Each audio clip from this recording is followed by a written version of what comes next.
One,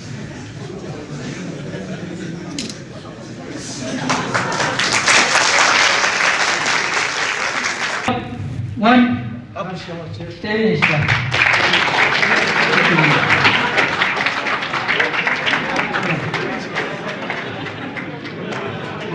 UTDRF Kargil Ladakh की जानिब से आज एक अहम awareness programme boys higher secondary school Kargil Ladakh में मुनक़्क़िद किया जा रहा है।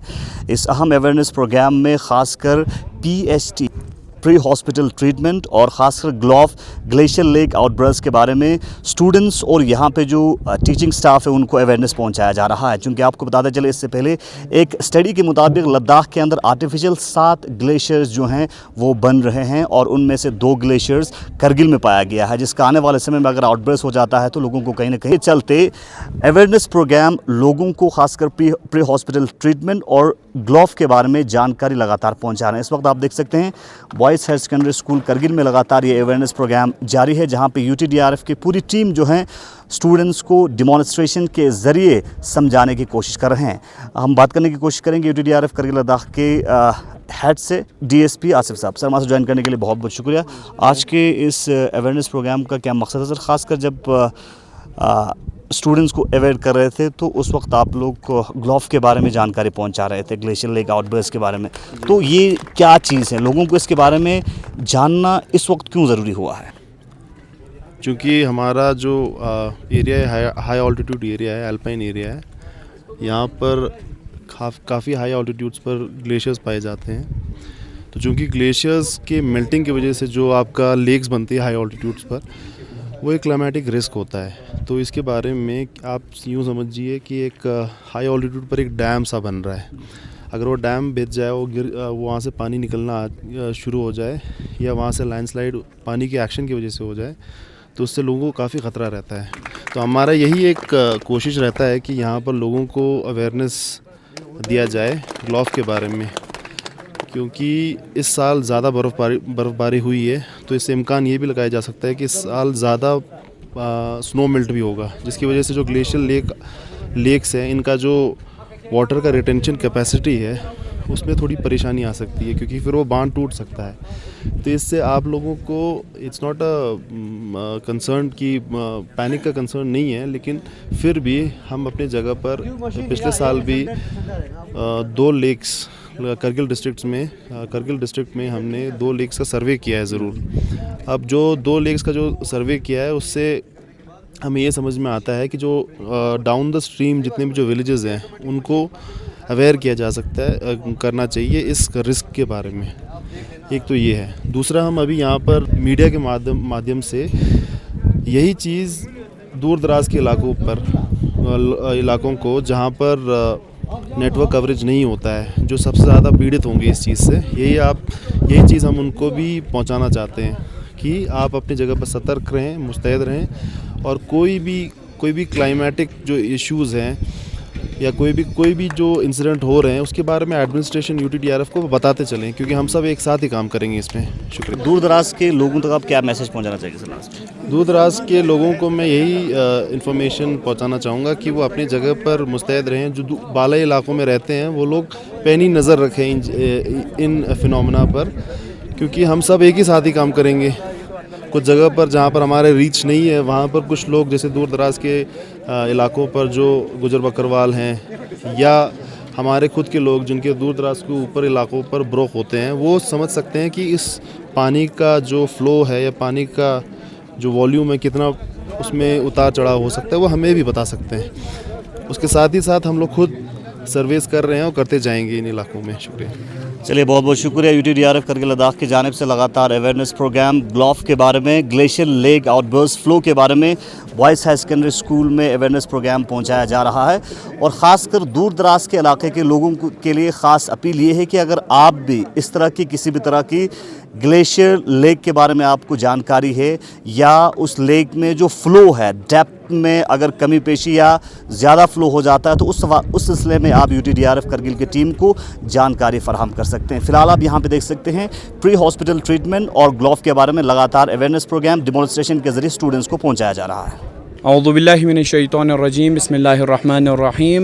मैं Syed Najmul Hasan 12th class boys high secondary school से हूँ सर।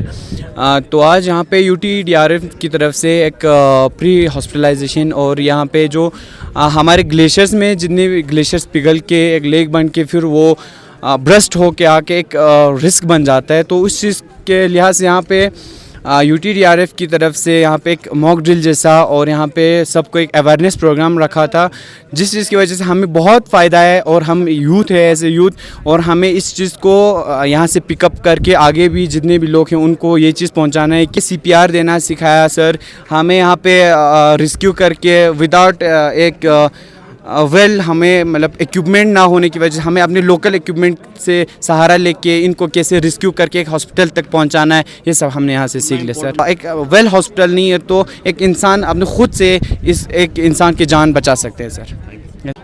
बहुत बढ़िया रहा कि UTDRF का टीम यहाँ पे आके अपना ड्रिल, अपना स्किल और अपना डिमॉन्स्ट्रेशन दे दिया, जिसमें बहुत बेहतरीन तरीके से कि जब भी कहीं आफात आते हैं, जब भी कहीं पे डिज़ास्टर आते हैं, तो इसके लिए हमें कैसे तैयारी प्री प्रेपरेशन कैसे करना है, प्री प्रिपेयर्डनेस पहले ही से कुछ तैयारियां पहले ही से करना होता है, और कुछ चीज़ें फिर इसके बाद रेस्क्यू ऑपरेशन के दौरान हमें कुछ एक्टिविटीज़ करना पड़ता है। वो कैसे करना है, कैसे इफेक्टिवली करना है, कैसे एफिशिएंटली करना है, बहुत अच्छी तरह से उन्होंने ड्रिल करवाया, बहुत अच्छी तरह से उन्होंने डिमॉन्स्ट्रेशन करवाया, और अपना स्किल और अपना एक्सपर्टाइज और अपना एक्यूरेसी एंड प्रिसिशन और ख़ास कर लेके उनका ब्रेवरी बहुत काबिल दाद था, और उनका जो अंडरस्टैंडिंग था हर चीज़ को लेके, माइन्यूट से माइन्यूट चीज़ को लेके कि कैसे टेकल करना है, कैसे मिनिमाइज़ करना है, कैसे मिटिगेट करने, इन सारी चीज़ पे उनका बहुत एक अच्छा ग्रिप था, एक अच्छा अंडरस्टैंडिंग था, जो काफ़ी मिसमराइजिंग था हमारे स्टूडेंट्स के लिए। एक लर्निंग प्रोसेस था, क्योंकि हमें पता है कि आफात कभी भी आ सकता है और उस आफात की तैयारी का होना बहुत ज़रूरी है, और आफात कहीं भी आ सकता है, कभी भी आ सकता है, और इसीलिए इन सारी चीज़ों में इस वाले चीज़ में इस प्रोसेस में हमारे पास एक मतलब कलेक्टिव एफर्ट करना बहुत ज़रूरी है। एक डिपार्टमेंट बेशक होता है, डिपार्टमेंट आफात कहाँ पे आते हैं उनको इनके बारे में आगाही नहीं होता है, इसलिए आम आदमी को, जिसमें आम खासकर जो हमारा स्टेक होल्डर, जो हमारा स्टूडेंट्स तबका होता है, जो हमारा यूथ होता है, उसको एक बेसिक अंडरस्टैंडिंग डिज़ास्टर मैनेजमेंट के बारे में, डिज़ास्टर मिटिगेशन के बारे में एक बेसिक अंडरस्टैंडिंग का होना, एक बेसिक स्किल का होना बहुत ज़रूरी है। इसी चीज़ को रियलाइज़ करते हुए UTDRF ने हमारा जो premier institution government boys secondary school Kargil है, उसको मद्देनज़र रख के यहाँ पे स्कूल की नौइयत को या स्कूल की लोकेशन को यहाँ पे उन्होंने अंडरस्टैंडिंग करके लोकेशन को मद्देनज़र करके, काफ़ी प्राइम लोकेशन है, प्रीमियर इंस्टीट्यूशन है, हर इलाके से यहाँ पे बच्चे आ जाते हैं जिनके अंडरस्टैंडिंग बहुत ज़रूरी था। तो बहुत अच्छा एक क्या बोलते हैं डिटेल्ड और माइन्यूट यहाँ पे एक डिलीवरी उन्होंने यहाँ पे प्रोवाइड करने की कोशिश की है, जिसके लिए हम UTDRF की टीम का बहुत मशकूर है।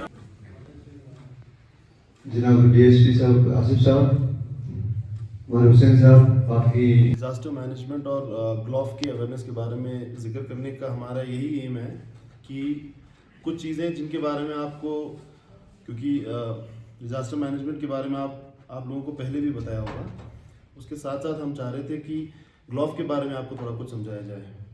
आप सब जानते हो हम UTDRF करगिल से हैं, और यहाँ पे जो आज एक दिन का जो अवेयरनेस कैंप रखा गया है, जिसका मकसद यही है कि आप लोग को थोड़ा डिज़ास्टर के बारे में अवेयर करें, और साथ ही साथ after disaster as a first responder का क्या रोल रहेगा, कैसे आप किसी को PST दोगे, pre hospital treatment, first aid, और उसके बाद हम छोटा सा एक मॉक ड्रिल भी दिखाएंगे, जिसमें आपको अगर कहीं डिज़ास्टर के दौरान कोई अगर बिल्डिंग कोलैप्स हो जाती है या डैमेज हो जाती है, तो हमारा रेस्क्यूअर जाके वहाँ से उसको कैसे एवैक्यूएट करेगा, इसके बारे में आपको, ठीक है ना। तो आने के बाद सबसे पहले हमने कहाँ बोला था, हेड से लेके तो हेड से करना है। ये जो हमारी बून है यहाँ पे, ये जो बून, इसको हम क्या बोलते हैं, फ्रंटल बून। क्या बोलते हैं, फ्रंटल बून को चेक करने सर दबा के, ठीक है ना, कि इसमें कोई डॉट्स का निशान तो मत है, कोई साइन तो मत है, डिफॉर्मिटी कोई मत है, ओपन वॉन्ट तो मत है, टेंडरनेस तो मत है, या स्वेलिंग मत है, चेक करना है, ठीक है। अगर नहीं है तो हम क्या बोलेंगे, नो डॉट्स, ठीक है। नो डॉट्स करके हम आगे बढ़ना, अगर डॉट्स है तो हमें नोट करना है और उसके हिसाब से हमें इसको ट्रीटमेंट देना है। उसके बाद ये जो बून है यहाँ पे, ये वाली, इसे करेंगे ठीक से, ठीक है, नो डॉट्स। उसके बाद आता है यहाँ पे दोनों साइड जो बून है उनको टेम्पोरल बून बोलते हैं, पीछे आना है, पीछे वाली बून, ये जो, इसको हम क्या बोलते हैं, पेरिटल बून। क्या बोलते हैं, पेरिटल बोन को भी हम क्या करेंगे, चेक करेंगे, नो डाउट्स, अगर डाउट्स है तो हमें देखना है। उसके बाद जो हमारी ऊपर वाली बोन, ये वाली, इसको हम क्या बोलते हैं, ओसिपिटल, क्या बोलते हैं, ओसिपिटल बोन, नो डाउट्स, ठीक है। फिर ये हो गया इसका हेड।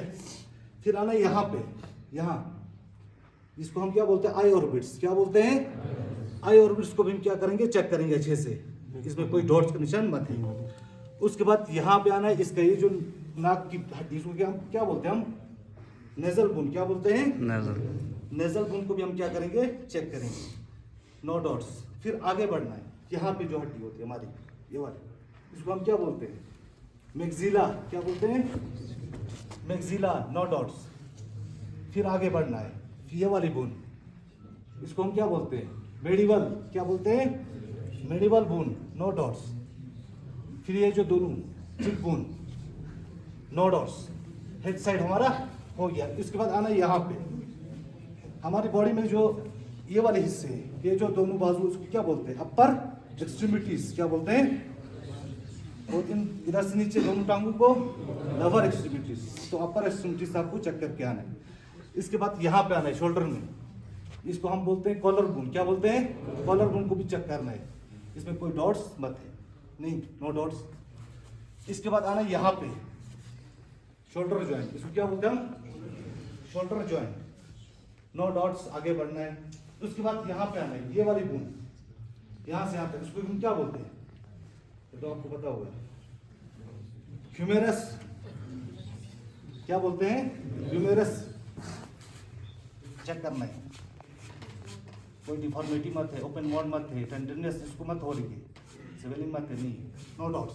फिर उसके बाद यहाँ पे आना है, किस पे, ये वाला, इसको हम क्या बोलते हैं, एल्बो जॉइंट, क्या बोलते हैं, एल्बो जॉइंट, नो डाउट्स।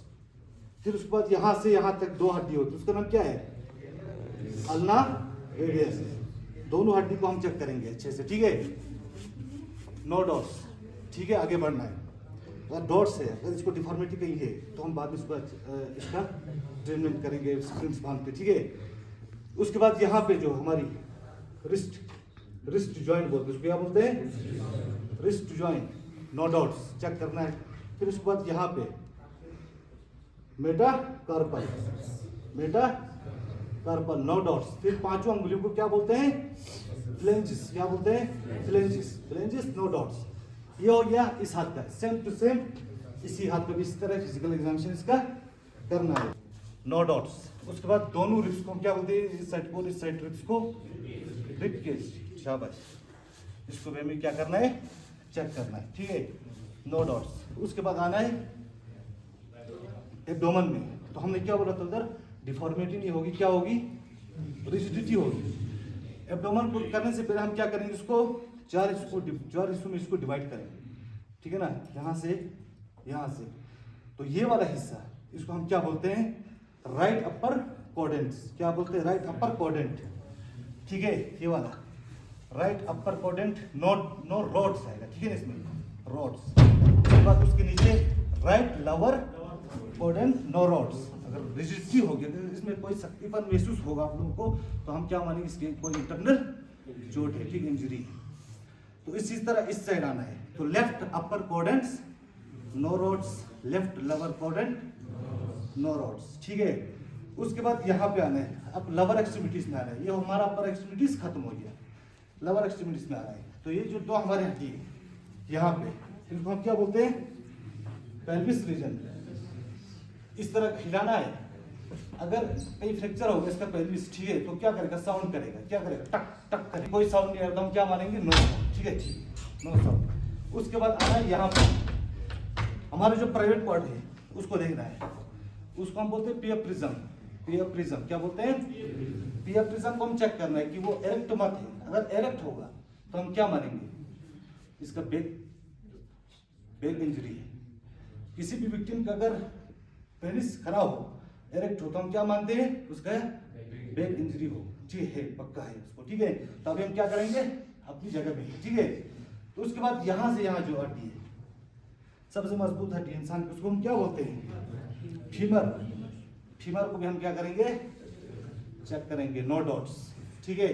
उसके बाद ये वाला कापचिक में था उसको क्या बोलते हैं पटेला, क्या बोलते हैं पटेला। पटेला को भी हम क्या करेंगे चेक करेंगे, नो डॉट्स। उसके बाद यहाँ से यहाँ तक 2 हड्डी होती है उसको हम क्या बोलते हैं टिबियाइन फिबेला नहीं बोलते हैं। उन दोनों को भी हम क्या करेंगे चेक करेंगे, नो डॉट्स। उसके बाद यहाँ पे ये जो 2 एंकल जॉइंट नहीं बोलते उसको, एंकल जॉइंट को भी हम क्या करना है चेक करना है, जो 2 है ना 2 एंकल उसको हम चेक करेंगे। स्केपुला क्या बोलते हैं स्केपुला, नो डॉट्स। और स्पाइनल कॉर्ड अपनी जगह में ठीक है, और ये भी देखना है ठीक है ना, सर्वाइकल रीजन ये वाला पूरा इसको भी चेक करना है ठीक है। उसके बाद यहाँ पे आना है, ये जो 2 हड्डी है इसको भी हमें चेक करना है, इलियम इशियम, इलियम इशियम बोलते हैं इनको ठीक है। इनको भी हमें क्या करना है चेक करना है, नो डॉट्स। अगर डॉट्स है तो इस हिसाब से हम इसको ट्रीटमेंट दे देंगे। ये हो आपका फिजिकल एग्जामिनेशन।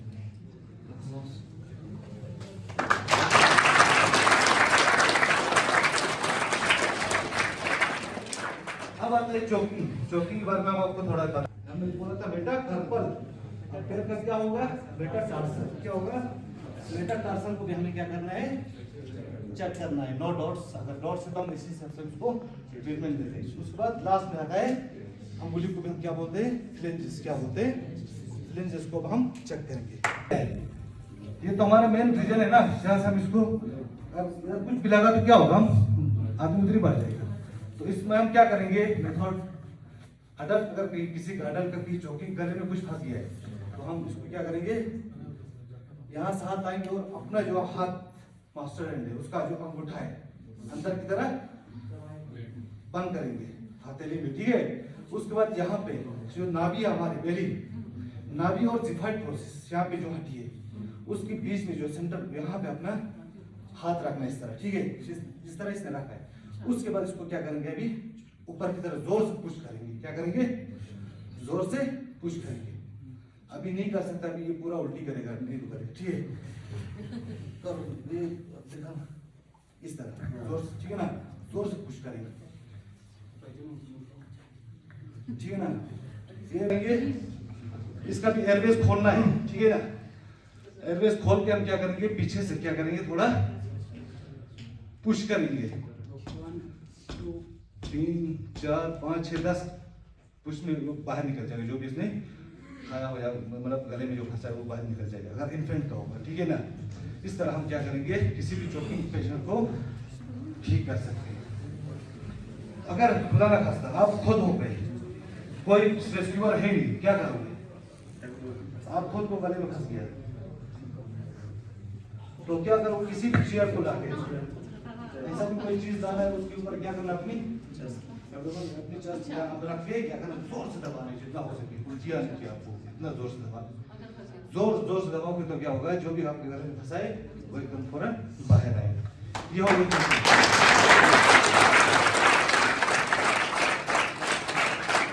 इसके अंदर 3 टाइप के बैंडेज होते हैं, एक होते हैं ट्रेंगुलर बैंडेज, इसको क्या बोलते हैं ट्रेंगुलर बैंडेज, एक होता है रोलर बैंडेज, एक होता है गव्स ठीक है।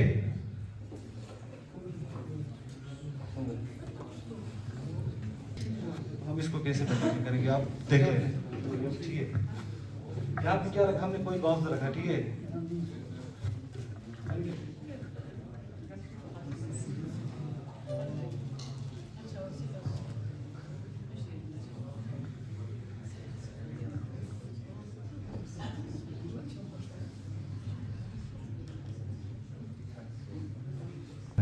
इसको अगर चोट इधर है तो हमें नॉट इधर लगाना है इसके कंफर्टेबल के लिए ठीक है, इसको पेन ना हो। ये वही इस तरह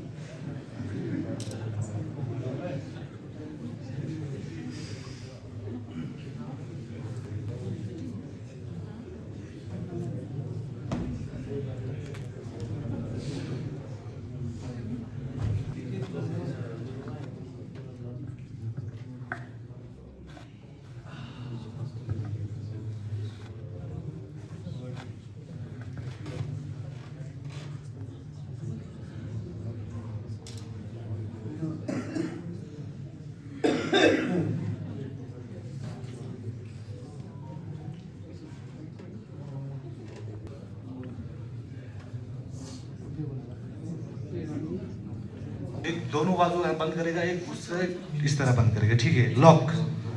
उसके बाद इस हाथ को फ्री रखेगा ताकि इसको सपोर्ट मिले, इसको जो फ्रैक्चर लेग है, ठीक है।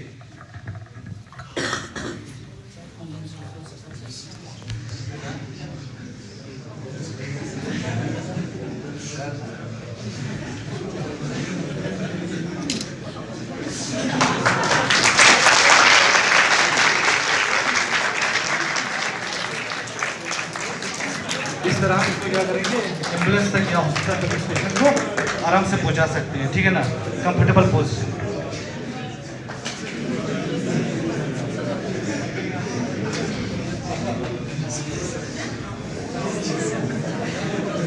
ब्लैंकेट नगामी दरियोते बाकी ब्लैंकेट कार इतना गता दे इतना ऑप्शन अवेलेबल होचिन दो डंडा डंडा में के दिसो डंडा कोई भी डंडा दे यंता ने दिसो योचिन दे यंता दे बस दे इमरजेंसी दे दिया चाना। सबसे पहले कंबल को दोनों से स्ट्रेट निकला चिक थोड़ा ताजो चाहे देखना 130 बेगा चिपना चिन ए चिपू पेशेंट वेकअप टेप चियो ना दे हिसाब का देन साइज को दे हिसाब जो चिन वेकअप हिसाब वो मोटा पल्ला ना पल्ले हिसाब देखना। कंबल पे हम फोर बस चिन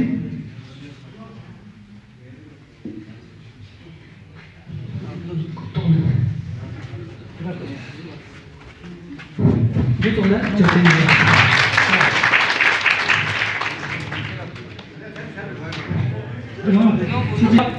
One, stay